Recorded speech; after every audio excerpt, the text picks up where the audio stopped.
488 divided by 4.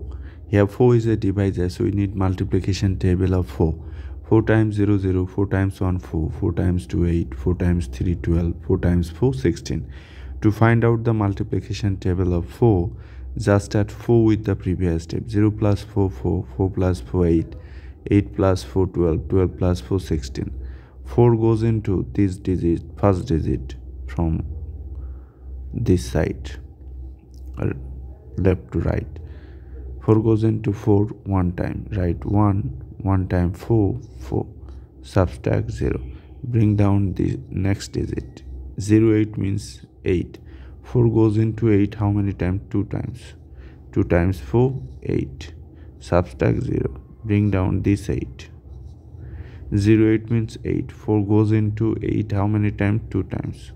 2 times 4, 8, subtract 0.